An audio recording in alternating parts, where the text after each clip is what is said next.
Hey guys welcome back to the channel. तो ये हमारा सीएसएस का लेक्चर 3 है और आज के लेक्चर में हम डायमेंशन के रिलेटेड कुछ प्रॉपर्टीज को पढ़ने वाले हैं। जैसे कि विड्थ होता है, उसके बाद हाइट होता है। तो हम उन सभी प्रॉपर्टी को यहाँ पर पढ़ने वाले हैं। और अभी तक आपने इनसे पहले वाले वीडियोस को नहीं देखा है तो मैं आपको फ्रंट एंड वेब डेवलपमेंट की प्लेलिस्ट की लिंक डिस्क्रिप्शन में प्रोवाइड करा दूंगा। तो वहाँ से आप इससे पहले वाले सभी वीडियोस को देख सकते हैं। तो चलो अब मैं यहाँ पर ओपन फोल्डर पर क्लिक करता हूँ। अब मैं यहाँ पर फोल्डर के अंदर जाता हूँ।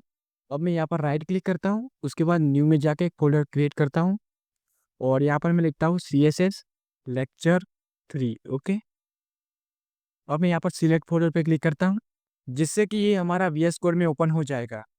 अब मैं यहाँ पर वेलकम की विंडो को क्लोज करता हूँ और अब हम पढ़ना स्टार्ट करते हैं। तो सबसे पहले मैं यहाँ पर एक index.html बनाता हूँ।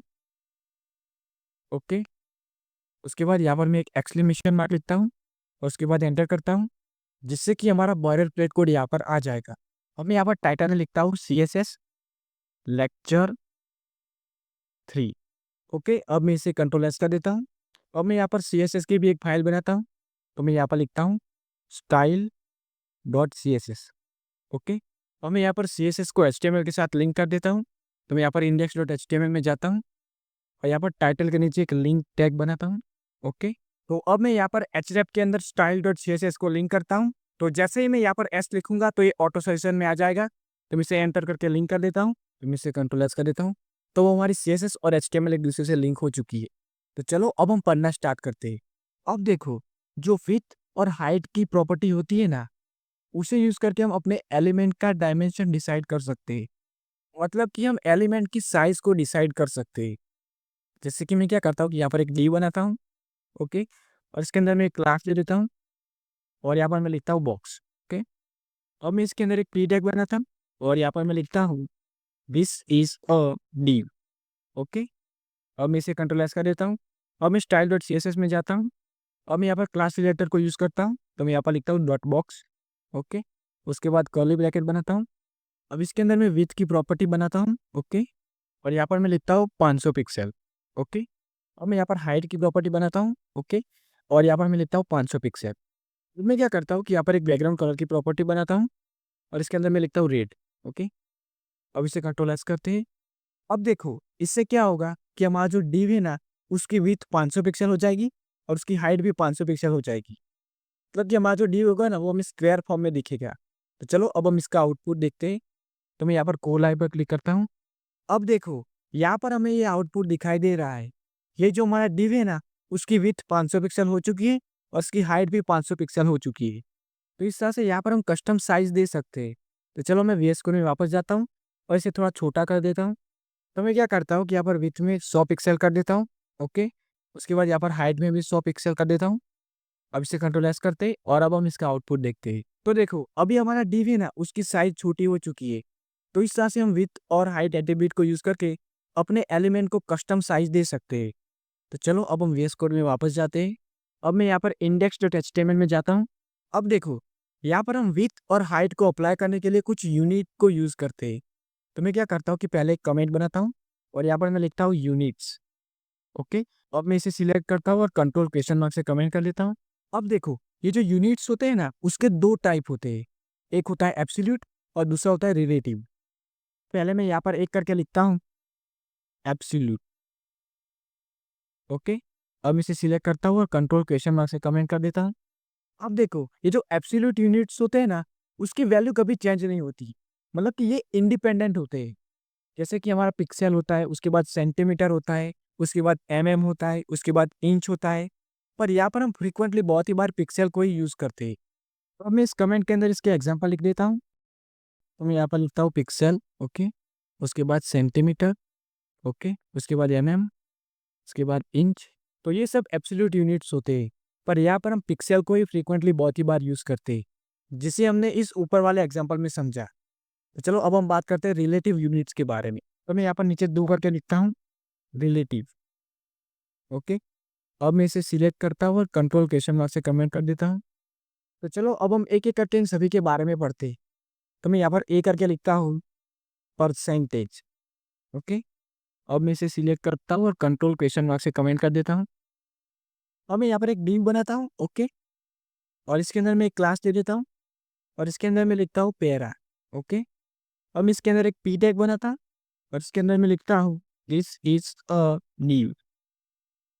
ओके, अब इसे कंट्रोल एस कर देता हूँ। अब मैं style dot C S S में जाता हूँ और मैं यहाँ पर क्लास सिलेक्टर को यूज़ करता हूँ, तो मैं यहाँ पर लिखता हूँ डॉट पैरा। ओके, अब यहाँ पर मैं कर्ली ब्रैकेट बनाता हूँ। अब इसके अंदर विथ की प्रॉपर्टी बनाता हूँ और यहाँ पर मैं लिखता हूँ 50%। ओके, अब मैं क्या करता हूँ कि यहाँ पर एक बैकग्राउंड कलर की प्रॉपर्टी बनाता हूँ और इसके अंदर मैं लिखता हूँ ग्रीन। ओके, तो देखो अब क्या होगा कि हमारा जो डिव है ना, उसकी हाइट 50% हो जाएगी। पर किसके 50% होगी? तो देखो, अभी हमारा जो पेरेंट टैग है ना, वो बॉडी है। हमने बॉडी के अंदर डिव बनाया है, तो जो बॉडी होगा ना, वो पेरेंट टैग होगा और उसके अंदर जो डिव है ना, वो चाइल्ड टैग होगा। तो अब ये जो डिव है ना, ये इस बॉडी की 50% विथ को कवर करेगा।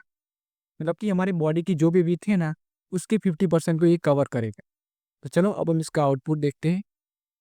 तो देखो, यहाँ पर हमें ये आउटपुट दिखाई दे रहा है। ये जो हमारा डिव है ना, ये इस बॉडी की 50% विथ को कवर कर रहा है। अब देखो, यहाँ पर हमने इस डिव के अंदर हाइट को डिफाइन नहीं किया है, फिर भी यहाँ पर थोड़ी हाइट आ रही है। तो इसका रीज़न है कि जब भी हम हाइट को डिफाइन नहीं करते, तो उसके अंदर का जो कंटेंट होता है ना, उसके अकॉर्डिंग ये ऑटोमेटिक हाइट को कवर कर देता है। तो चलो अब हम वीएस कोड में वापस जाते हैं और आगे बात करते हैं।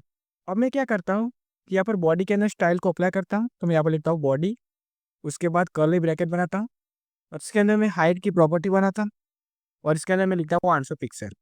ओके, अब मैं क्या करता हूँ कि इस डॉट पैरा के अंदर हाइट की प्रॉपर्टी बनाता हूँ। ओके, और इसके अंदर मैं लिखता हूँ 50%।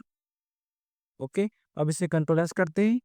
अब देखो, यहाँ पर हमने बॉडी के अंदर 800 पिक्सल की हाइट दी है और उसके बाद ये जो हमारा डॉट पैरा वाला है ना, उसके अंदर हमने हाइट में लिखा है 50%। तो अब इससे क्या होगा कि हमारा जो डिव है ना, ये 400 पिक्सल की जगह को कवर करेगा, क्योंकि यहाँ पर हमने 50% लिखा है और 800 पिक्सल का 50% होता है 400 पिक्सल। तो चलो अब हम इसका आउटपुट देखते हैं। तो देखो, यहाँ पर हमें ये आउटपुट दिखाई दे रहा है।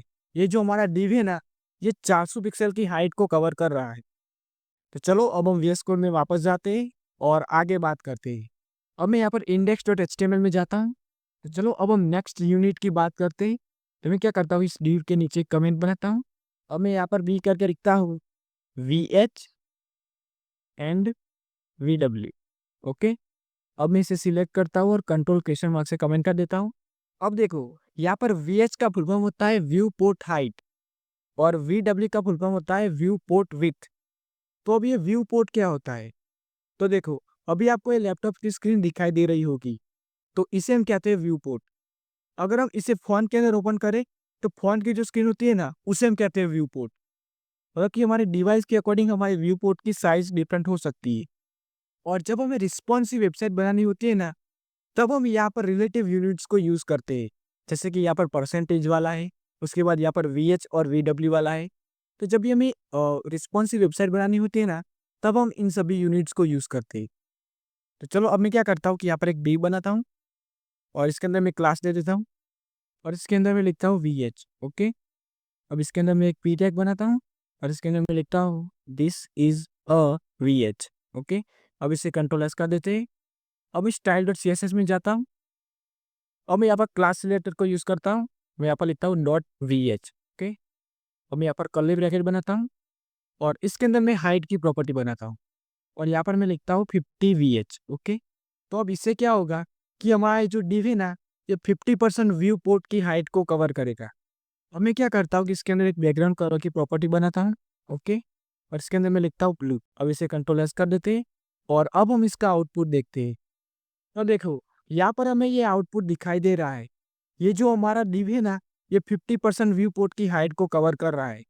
अब देखो, यहाँ पर हमने विड्थ को डिफाइन नहीं किया है, फिर भी हमें यहाँ पर विड्थ दिखाई दे रही है, क्योंकि देखो, जो हमारा डिव होता है ना, वो एक ब्लॉक टैग होता है, इसलिए ये बाय डिफ़ॉल्ट फुल स्पेस को कवर करता है। इसलिए यहाँ पर हमें ये विड्थ दिखाई दे रही है। तो चलो अब हम वीएस कोड में वापस जाते हैं। अब मैं क्या करता हूँ कि यहाँ पर index.html में जाता हूँ और उसके बाद इसके नीचे एक डिव बनाता हूँ और इसके अंदर मैं क्लास ले लेता हूँ और इसके अंदर मैं लिखता हूँ VW। ओके, अब इसके बाद इसके अंदर मैं एक पी टैग बनाता हूँ। अब इसके अंदर मैं लिखता हूँ this is a VW। Okay, अब इसे कंट्रोल एस कर देता हूँ। अब मैं यहाँ पर स्टाइल डॉट CSS में जाता हूँ और अब मैं यहाँ पर क्लास सिलेक्टर को यूज़ करता हूँ, तो मैं यहाँ पर लिखता हूँ डॉट VW। ओके, तो मैं यहाँ पर कर्ली ब्रैकेट बनाता हूँ। अब मैं इसके अंदर विथ की प्रॉपर्टी को डिफाइन करता हूँ और यहाँ पर मैं लिखता हूँ 50 VW। ओके, तो अब इससे क्या होगा कि हमारा ये जो डिव है ना, ये 50% व्यू पोर्ट के विथ को कवर करेगा। अब मैं क्या करता हूँ कि यहाँ पर एक बैकग्राउंड कलर की प्रॉपर्टी बनाता हूँ और इसके अंदर मैं लिखता हूँ येलो। ओके, अब मैं यहाँ पर इसके अंदर थोड़ी हाइट भी दे देता हूँ जिससे कि हमारा आउटपुट ठीक से दिखे। तो मैं यहाँ पर एक हाइट की प्रॉपर्टी बनाता हूँ और इसके अंदर मैं लिखता हूँ 30 VH। ओके, अब मैं इसे कंट्रोल एस कर देता हूँ और अब हम इसका आउटपुट देखते हैं।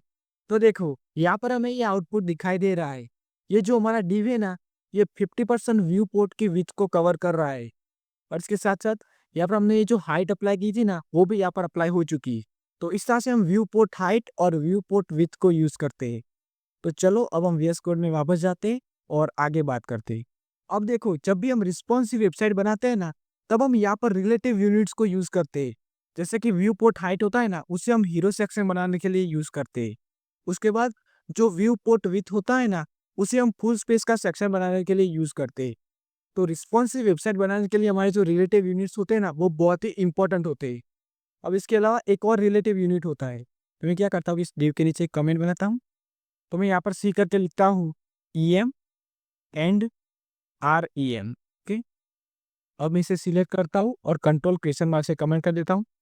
अब देखो ये जो EM और REM होता है ना, उसे हम फॉन्ट साइज के लिए यूज करते हैं।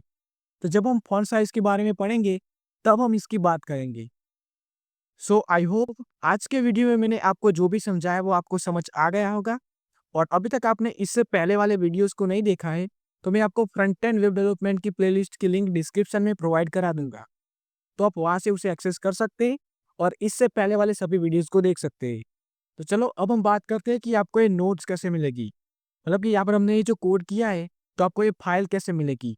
तो मैंने डिस्क्रिप्शन में आपको वेबसाइट की लिंक दे दी है, या आप गूगल में डायरेक्ट भी सर्च कर सकते हैं srprogramist.blogspot.com।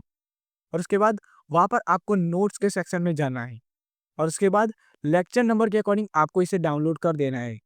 जैसे कि ये हमारा CSS का लेक्चर 3 है, तो वहाँ पर आपको CSS लेक्चर 3 लिखा हुआ दिखाई देगा। उसके सामने जो डाउनलोड का बटन होगा ना, वहाँ पर आपको क्लिक करना है। जैसे आप वहाँ पर क्लिक करेंगे तो आप ड्राइव में रिडायरेक्ट हो जाएंगे। अब ड्राइव में क्या होता है कि हमने जो भी फोल्डर अपलोड किया होता है उसका नाम ऊपर दिखाई देता है और उसके अंदर जो भी फाइल होती है ना, वो हमें बीच में दिखाई देती है।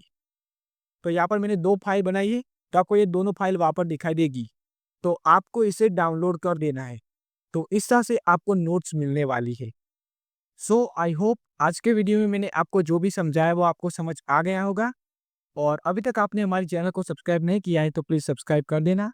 सो thanks for watching and I will meet you in next one.